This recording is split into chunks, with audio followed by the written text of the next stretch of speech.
Welcome back to the Deep Dive. This is the place where we tackle sources so vast and profound that they might intimidate even the most dedicated scholar. And yet we distill them. We do. We distill them into the essential knowledge you need to be deeply, thoroughly informed. Our mission today is, it's highly ambitious. We are not just navigating a new field of thought. We are attempting to shortcut one of the most comprehensive and, frankly, challenging spiritual philosophies ever recorded. Yeah, we're diving into the Yoga Vasishta Ramayana. Exactly. And when we call it monumental, we are not kidding. This text, attributed to the sage Valmiki, who, is famously known for composing the Ramayana. Right. It's perhaps the longest complete exposition of non-dualistic philosophy Advaita Vedanta ever compiled. It's massive. And the translation we're using, the one by Viharilal Mitra from 1891, it really helps us cut through some of that bulk to focus on the essential foundational spiritual crisis that kicks this whole thing off. And that's the core point, isn't it? This text is basically the ultimate training manual for spiritual awakening, but it's formatted as a 22-day dialogue. A dialogue, yes. We are examining how young Prince Rama, and yes, we mean the Prince Rama, the seventh avatar of the God Vishnu, right, how he achieved self-realization through these intense, personalized teachings from his guru, sage Vasishta. And that setting alone, it just introduces this massive philosophical paradox that immediately grabs your attention. It does. Rama is a literal incarnation of the divine. He's born into ultimate privilege. Yet he needs days of intense spiritual instruction. Why? Well, the source is very clear on this. It states that when avatars incarnate, they voluntarily take on the limitations of humanity. They forget their divine identity. So they need to be woken up. They need to be woken up by a God-realized master. It's the ultimate humility, really, built right into the act of incarnation. Which brings us to our focus today, Book 1. It's titled On Detachment, or in Sanskrit, Vairagya Khanda. And for you listening, this book is the foundational, non-negotiable prerequisite for everything that follows. Before you can understand the universe, you first have to completely reject the premise of material reality. Detachment? Detachment, the complete lack of desire, or vasana, as the text calls it. That is the key. And that's our hook for today. We're exploring this phenomenon of, enlightened melancholy. We are listening to the internal monologue of a future emperor, a prince born into unimaginable comfort and power, who looks at everything the world has to offer, wealth, fame, love, even eternal life, and sees only vanity, decay, misery, and affliction. He is spiritually prepared because he is utterly, completely disgusted with the world. So let's unpack this setting, because the drama of the court makes Rama's philosophical crisis so much more potent. He's the eldest son of King Dasharata, the ruler of Kosala. And the capital is the glorious city of Ayodhya. He is destined for kingship. He has everything. And he's only about 15 years old, though some texts, you mentioned one, Shiva Balayogi, suggested he might have been even younger. That's right, perhaps as young as 8, which just makes his coming philosophical depth even more astonishing. So what triggers this? It's a journey. Right. Yes, the catalyst for this profound early transformation was a journey. Rama set out on a major pilgrimage. The idea was for him to learn about good customs, see the world, and encounter different types of people and spiritual sites. And this wasn't just a quick trip. No, not at all.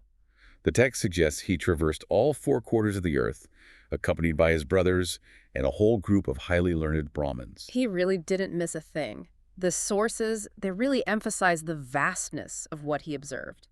He saw the great rivers, the Mandakini, the Kalindi, the Sarasvati. He visited the major holy places like Gaya and Varanasi. He trekked across mountain ranges like the Vindhya, saw the coasts of all 4 seas, explored the Himalayan foothills. We saw all the places on Earth. All of them, including the sacred forests and the most desolate deserts. And this is where the trouble begins. It was the sheer volume and, the variety of worldly existence. The suffering. Exactly. The suffering he must have witnessed across that vast landscape. That's what catalyzed his change. The text describes that upon his return, after the first 8 days of fanfare and celebration. Where everyone's cheering the returning prince. Right. After that, Rama's physical and mental state just began this rapid decline. He decayed daily, like a clear lake in autumn. His naturally blooming, beautiful face grew pale. His body became alarmingly emaciated. He stopped interacting. He would just sit silently, motionlessly, sometimes in the full lotus position, the Padmasana, completely absorbed in his own thoughts. The text calls him melancholy, sad, and constantly distracted, like a mute figure in a painting. And this distress, it just permeated his entire life. He became averse to his princely duties, bathing, worshiping the gods, distributing alms. He lost all relish for food. And this wasn't just a personal thing. The king, Dasharata, and all the queens, they were consumed by anxiety. Of course. And what's more, Rama's younger brothers, Lakshman, Bharata, and Satruna, who just revered him, they quickly declined too. They became like his shadow, reduced to the same pale, distracted state. So the king, naturally concerned about his heir apparent wasting away, he gently asks him, what deep anxiety is plaguing him, but Rama's response, it's almost more troubling than his silence. It is. He simply replies that he has no anxiety whatever, and then just resumes his motionless contemplation. He's wasting away from a condition he explicitly denies as anxiety. It's something else. It's a profound philosophical apathy towards existence itself. And now this personal crisis, it immediately collides with a severe crisis of state, which creates the perfect stage for the whole philosophical discourse. Right. The great sage Vishwamitra arrives at court. And Vishwamitra has a problem. He's in the middle of these crucial sacrificial rites, but they're being incessantly disturbed and destroyed by powerful Rakshasa demons. So he comes seeking a very specific solution, Rama. He asks King Dasharata to deliver his eldest son. He sees something in him. He does. He cites Rama's specific potential, his true valor of a hero, and he affirms that Rama alone possesses the capacity to destroy these demons during the 10 nights needed for the rite. And here we get this dramatic, powerful conflict. It's the ultimate test of human attachment. King Dasharata just cannot part with Rama. He can't. He doesn't question the duty or the threat of the demons. He's just paralyzed by paternal love. He points to Rama's extreme youth, only 15, and his current fragile state. He argues that Rama has scarcely stretched beyond the inner apartments to the battlefield, that he has no knowledge of the strength of our forces. And he describes his son as lean and pale as the withering lotus under the dews, saying he's unable even to walk from one room to another. The depth of this affection is it's heartbreaking. Dasharata argues that his love for his son gives him far more pleasure than possessing an entire kingdom or tasting the nectar of immortality. He says he would rather give up everything he owns than let his son go to war in his current condition. And to prove how serious he is, he attempts this unprecedented substitution. He tells the sage, "Here is a full Akshahini legion of my soldiers, of whom, O my lord, I am the sole commander. Surrounded by them, I will offer battle." And we should pause on that. Yeah. An Akshawini is an immense ancient military formation. It's over 218,000 soldiers, plus chariots, elephants. He was offering his entire organized military and his own life. Everything, just to keep his boy home. He emphasizes how long he waited for Rama, that he had passed 9,000 years before his children were born after extensive austerity. And he says, "I cannot dare to live for a moment separated from Rama. When I am deprived of that son, know me certainly for dead." It's just raw human paternal love, but it directly conflicts with divine duty and the king's sacred promise. And Vishwamitra, when he senses this refusal, he becomes highly incensed. His anger is described as making the earth tremble. He accuses the king of about to break your promise after pledging yourself to his performance and behaving like a fickle, weak ruler. And this emotional stalemate, the king's desire versus the sage's duty, is shattered by Vasishta, the court's resident sage, the primary teacher. Right. Vasishta intervenes. He reminds Dasharata that breaking a promise is unbecoming of the Raghu race, a dynasty famous for its virtue. And he confirms, Rama must go. But he does more than just enforce duty, doesn't he? He completely recontextualizes Rama's condition. He does. This is the critical moment. He tells the king, "This stupor of Rama is not caused by any accident or affection. I believe it is the development of that superior intellect which rises from the right reasoning of dispassionate men." Wow, so it's not a sickness. It's not a sickness to be cured with medicine or distraction. It is the necessary spiritual preparation, the Vairagya, for divine knowledge. The world's greatest attachment, a father's love for his son, symbolized by that massive army, has to be superseded by spiritual understanding. It sets up this incredible idea that the only person capable of saving the kingdom from the demons is the one who has already discarded the kingdom internally. And Vasishta says that Vishwamitra's reasoning will dispel Rama's delusion and lead him to the happy state of mind that the sages possess. And to determine if Rama is truly ready for this deep teaching, Vishwamitra asks the boy to explain in detail the source of his profound sadness. And what follows is the philosophical core of this entire first book. It's a breathtaking piece of analytical discrimination. It really is. Rama, still just a youth, lays out this detailed, comprehensive, and utterly relentless critique of every single component of phenomenal existence. He has seen through the illusion of permanence. And he's not just complaining, he's performing jnana yoga, the yoga of knowledge. He's taking the world apart piece by piece to identify what's false and what's impermanent. Let's start with the foundation of all earthly striving, material wealth and prosperity. Right. What does he say about that? Rama sees wealth, or Lakshmi, the goddess of fortune, as utterly treacherous. He calls it the cause of our troubles and errors, arguing that reliance on external riches just inevitably leads to internal degradation. He uses some powerful imagery that cuts directly to the moral consequence. He likens wealth to a lamp. A lamp that both burns and blackens its owner until it is extinguished. Think about that. The very thing you hold up to illuminate your life is simultaneously damaging your character and hastening your own decay. And he emphasizes its fundamental unsteadiness. Wealth is constantly moving, he says.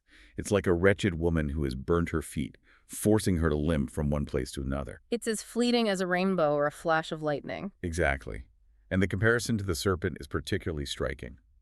Rama argues that riches corrupt even the learned and the gentle. He says they increase the strength of their internal poison, as good milk when given to serpents serves to increase the strength of their poison. So even if you have good intentions, wealth can act as a catalyst for latent negativity. Precisely. And he says it's inaccessible even when you have it. He describes riches as being as inaccessible as the dark cave of a huge serpent. Why? Because the pursuit and maintenance of wealth creates these walls of suspicion, anxiety, and fear around the owner. And the outcome is ruinous. Riches are equated with the aconite plant, which, when nourished, hides fatal poison in itself. For Rama, possessing great material wealth is essentially a time bomb. It is. He concludes that a rich man without a blemish on his character is one of the 3 rarest things on earth. He is dismissing his entire royal inheritance as poison. This profound rejection, it just forces you to acknowledge that for Rama, the life of a prince is not the solution. It's the ultimate trap. It ensures anxiety and moral failure. So, having dismissed all external sources of happiness and security, Rama then turns his analytical scalpel inward to the very vessel we inhabit, the body. And Rama's analysis of the body is one of radical, unsentimental dissection. He strips away all the poetry, all the illusion we layer upon our physical form. How does he see it? He sees it analytically, structurally, as a mass of humid entrails and tendons, a temporary hut, a pot of filth, molded out of clay and blood. That's shocking language. Why so graphic? It's the method of jnana yoga. To overcome attachment, you have to see the object of attachment for exactly what it is: impermanent, decaying, made of base elements. If you love a statue because it's covered in jewels, you have to remove the jewels to see the stone underneath. Rama is removing the jewels of pride and ego from the body. He is. He argues the body is inherently worthless and fundamentally ungrateful because it doesn't follow the soul upon death. So why, he asks, should the learned have any regard for such a thing? He calls it a wilderness, infested by the bears of the senses. Right, where our own sensory desires run rampant and cause suffering. His solution, he declares he would rather abandon it before it inevitably abandons him. And then he systematically applies this skepticism to the 3 major stages of life, finding misery and vanity in all of them. He starts with boyhood. Far from being this innocent, happy time, Raman describes it as being full of suffering, marked by helplessness, gross ignorance, and constant fear. Fear of who? Everyone, every authority figure, the tutor, the father, the mother, even elder children. It is fit for the rod and not for rest, he says, and the mind of a child is 10 times more at unrest than others because it's constantly seeking validation or dodging punishment. Okay, so boyhood is fearful. What about youth? If boyhood is fearful, youth is deceitful. Rama calls it unwelcome, a false, transient thing, as deceptive as a fairy dream. Youth is personified as a harlot, charming at first sight, but soon turns heartless. And the passions of youth, the ambition, the striving, he sees them as portentous of his destruction. Yes. He emphasizes the destructive power of youthful passions, especially lust, describing them as a wildfire, consuming men like straw. The youthful bloom, which is outwardly attractive, only serves to confine the fickle mind. So the physical vitality is just a distraction from the inner truth. Exactly. He concludes that whoever safely passes this dreadfully enchanted coast of youth is truly wise. And finally, the culmination, old age. This is presented as the moment the body's treachery is fully revealed. Old age is the standard bearer of the king of death. It withers the body like frost, reducing a man to weakness, subject to ridicule even from his own family. And the really sad part here is the cruel irony. The body fails, but desire. Desire does not. Greed alights on the head of the aged like a vulture, demanding satisfaction, but the power to enjoy the senses is gone. The body is broken down, tormented by memories of bad deeds and the lack of strength to pursue new joys. It's a state of perpetual frustration. It's just remarkable that a 15-year-old could articulate such a comprehensive, long-term vision of suffering that covers all stages of life. He proves his mind is operating far beyond his years. So his third critique, focusing on sensuality and the female form, contains some of the most challenging language in the text. We have to understand that Rama is using the most extreme form of detachment here to strip away Maya, or illusion. Absolutely. This is not a misogynistic statement. It is a clinical application of non-dualistic philosophy aimed at the material objects of desire. Rama views women, in this context, only as a statue of flesh composed of nerves, bones, and joints. He's asking, if you analytically separate it from its flesh, skin, blood, and water, can you find anything beautiful in the form? He's trying to break the spell of attraction by focusing on the raw, perishable components. He uses startling graphic imagery to force the realization of impermanence. He contrasts the beauty of women's breasts, decorated with pearls which appear charming, with their inevitable end. He insists that these very objects of intense desire will end up becoming a lump of food to be devoured by dogs in cemeteries. That contrast between the decorated beauty and the ultimate decay is meant to create a radical spiritual revulsion. Not against the person, against the fleeting material form that deludes the observer. The philosophical conclusion is severe. Women are seen as the flames of vice and fuel for the fires of hell. Sexual desire is the hunter spreading nets for deluded men. And he states definitively that the abandonment of the wife amounts to abandonment of the world, and forsaking the world is the path to true happiness. The goal is total sensory non-attachment as the prerequisite for liberation. It's a high-stakes, ruthless, intellectual exercise. He's trying to prove that if you cannot see the material object of desire as simply bone and filth, you are trapped. It seems harsh, but you have to remember the ultimate goal. Liberation from the cycle of death and rebirth. Any attachment, no matter how beautiful it seems, is seen as a shackle. So Rama has rejected the world, the body, and the senses. Now he turns to the psychological enemies that reside within. The greatest internal obstacle, according to Rama, is egoism, or ahamkara. And he identifies this not just as arrogance, but as the fundamental sense of I-ness that separates the self from the universal consciousness. He calls it the everlasting arch-enemy, The true source of all miseries, all accidents, all wicked exertions. which is a profound statement for a prince who is taught from birth that he is Rama the prince, the unique heir. But he rejects it. He proclaims, I am not Rama the prince, I have no desire, nor should I wish for wealth, but I wish to have the peace of my mind and remain like the self-satisfied old sage Jaina. He's intellectually discarded his own identity. He has. He notes that anything done under the influence of ego has gone for nothing. And the mind itself is the next enemy. Yes, it's condemned for its restlessness, described as infested with evil passions and faults, roaming about like a poor village dog running far and wide in search of food. It's never satisfied, constantly subjected to internal torments. The text uses a truly cosmic analogy to describe the mind's perpetual churning.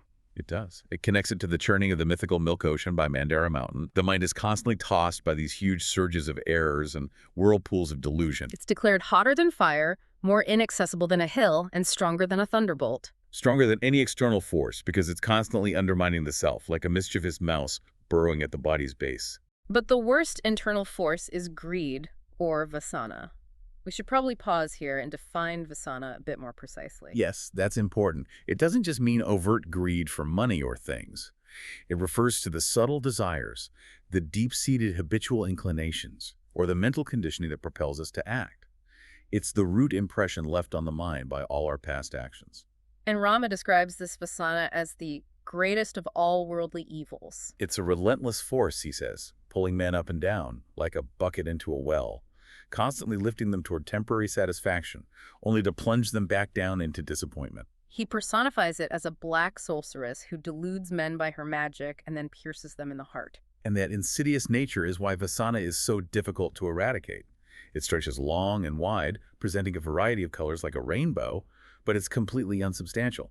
Rama wonders if it can be relieved even by the administration of nectar, implying it's almost immortal. His conclusion for this internal struggle is clear then.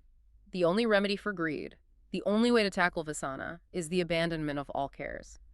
Complete internal surrender. Having dispatched with the individual, the physical and the psychological elements of suffering, Rama then broadens his scope to the cosmic level. Right. He realizes that even the gods and the universe itself are not exempt from the forces of time and fate. And this is where his realization becomes truly overwhelming.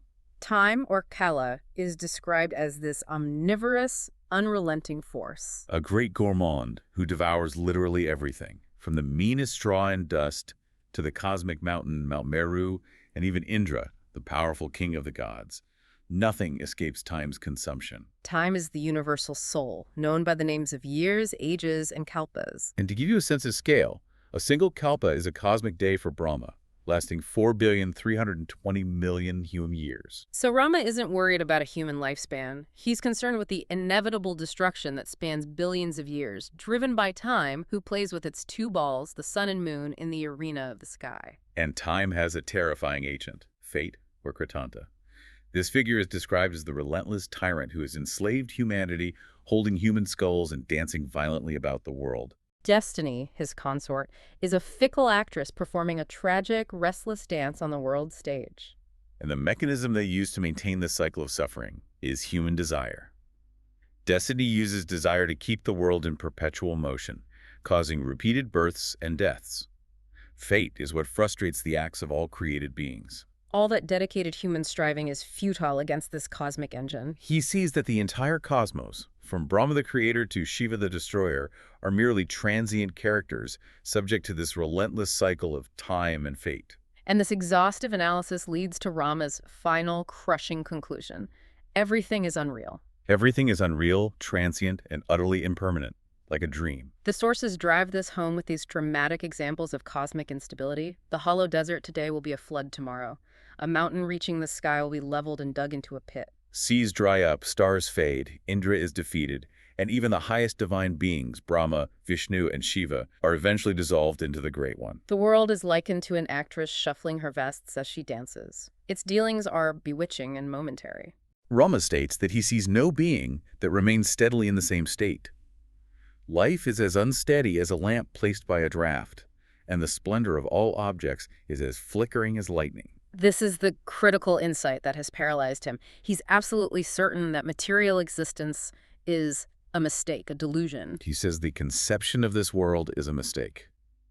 Though we actually see it, it never exists. It appears in the same light, O sinless saint, as the different colors in the sky. It's just a display of the vast kingdom of your imagination. And this certainty, this realization of illusion, is what has incapacitated him. He has performed the spiritual work of intellectual discrimination, the Vairagya, and found the truth. The world is vanity. But he hasn't yet found the method to live fearlessly with that truth. He is stuck. He's stuck in a state of enlightened melancholy. So imagine the scene. A 15-year-old prince has just delivered this comprehensive philosophical argument against the entire material universe, proving that all the striving in the royal court, the kingdom, the wealth, the duty, is ultimately meaningless. What's the immediate effect on everyone there? The text describes a scene of absolute spiritual awe. Rama's speech was so powerful that the entire assembly kings, ministers, the powerful sage Vishwamitra, even celestial beings like Gandharvas and Kinnaras, they all froze. Motionless, like figures in a painting. That's the image, utterly enraptured by the internal delight of hearing such profound truth spoken with such clarity. That imagery is fantastic. The source even mentions that the heavenly beings, invisible to mortal eyes, recognized his spiritual depth and showered flowers down on Rama. Yes, with the flowers falling like drops of ice cream and brightening the ground. It's an ethereal seal of approval. Sages like Narada and Vyasa praised his eloquence, acknowledging that such clear intellect was exceedingly rare. They declared, "He is truly a man whose intellectual light, like that of Rama, burns like the flame of a lamp within himself. He had used his experiences, his pilgrimage, to accurately judge the future and the nature of reality." So the assembly realized they weren't dealing with a depressed boy who just needed a change of scenery. No. Rama had achieved the precondition of knowledge, Vairagya, but was now caught in this state of suspended animation. Which leads to Rama's formal plea for guidance. the absolute mission statement for the entire Yoga Vasishta discourse. He has successfully discriminated against the phenomenal world, but now he's paralyzed by the realization of unreality. He says, "My mind is perplexed with endless doubts that disturb my peace like dogs molest smaller animals in the desert." He has the diagnosis, but he needs the cure. He needs the practical roadmap. He doesn't just ask what reality is, but how to functionally exist in it without being corrupted. He poses the questions that will define the next 6 books. What knowledge frees one from worldly crookedness? How did self-realized figures like King Janaka acquire excellence? And crucially, he asks how one can remain pure and intact as a drop of water on a lotus leaf while being fully engaged in worldly affairs. That's the practical question, isn't it? It's for any person who realizes the world is an illusion. How do you function effectively within the dream if you know it's not real? And his plea culminates in an existential ultimatum. He declares his endpoint if he doesn't get the answer from Vasishta and Vishwamitra.